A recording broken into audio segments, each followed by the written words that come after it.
CEO को लड़कियों से एलर्जी थी, इसलिए जब भी वो मसाज पार्लर जाता था तो वो हमेशा मेल थेरेपिस्ट की डिमांड करता था। लेकिन एक दिन गलती से एक नई एम्प्लॉय उसके कमरे में चली गई। बिना कुछ बोले उसने मसाज शुरू कर दी, पर सीईओ को तुरंत कुछ अजीब लगा क्योंकि थेरेपिस्ट की पकड़ पहले से अलग थी। जैसे ही लड़की ने जवाब दिया, सीईओ इतना चौंक गया कि बिस्तर से कूद पड़ा। उसने गुस्से में पूछा, तू है कौन? लड़की कुछ बोलती, इससे पहले ही सीईओ को लगा कि वो उसे रिझाने आई है। उसने लड़की का मास्क खींचकर उतार दिया। जैसे ही उसने लड़की का खूबसूरत चेहरा देखा, वो पहली नजर में ही दिल हार बैठा। कमरे में जल रहे इंसेंस की महक से सीईओ को बेचैनी होने लगी। उसने लड़की से पूछा, कितने पैसे चाहिए? लड़की को लगा वो टिप की बात कर रहा है, तो उसने सोचा कि 300 मांग लेगी, पर सीईओ ने गलत समझ लिया और सोचा कि लड़की 3 लाख मांग रही है। बिना ज्यादा सोचे सीईओ ने उसी रात लड़की के साथ काम 25 करने का फैसला कर लिया। अगली सुबह सीईओ की नजर बेडशीट पर खून के निशान पर पड़ी। तभी उसे एहसास हुआ कि उसने लड़की की मासूमियत छीन ली है। उसे कॉम्पेंसेट करने के लिए सीईओ ने तुरंत उसे 30 करोड़ वाली बैंक कार्ड थमा दी। लड़की को तब समझ आया कि सीईओ ने उसे गलत समझ लिया है। उसने समझाने की कोशिश की कि वो सिर्फ एक मसाज थेरेपिस्ट है, पर सीईओ ने मजाक उड़ाते हुए उसकी बात को नजरअंदाज कर दिया। उसे लगा कि लड़की जानबूझकर नखरे कर रही है। उसने उसे चेतावनी दी, बहुत ज्यादा लालच मत करना। लड़की को बहुत बेइज्जती महसूस हुई। बिना कुछ कहे वो वहां से चली गई। कुछ महीनों बाद उसे पता चला कि वो प्रेग्नेंट है, और वो भी ट्रिपलेट्स के साथ। ये सुनकर वो दंग रह गई, क्योंकि उसके पास इतने पैसे नहीं थे कि वो 3 बच्चों की परवरिश कर सके। जब वो सोच ही रही थी कि बच्चों को रखना चाहिए या नहीं, तभी उसकी कॉलीग का फोन आया। उसने बताया कि उसके एक्स हस्बैंड कंपनी में आकर हंगामा कर रहा है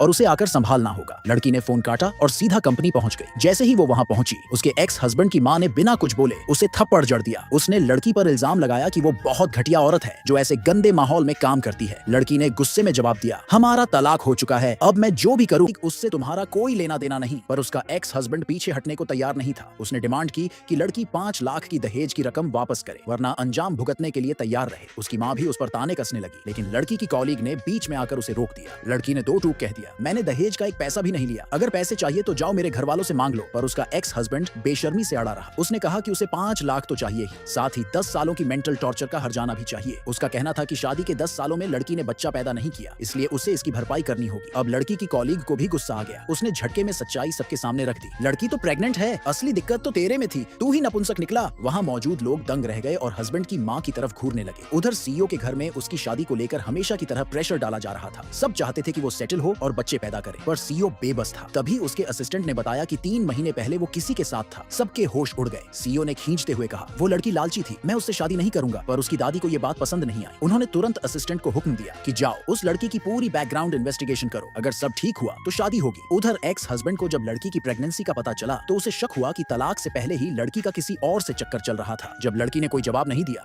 तो वो और उसकी मां मिलकर उसे जबरदस्ती घसीटने लगे ताकि उसे सजा दे सके।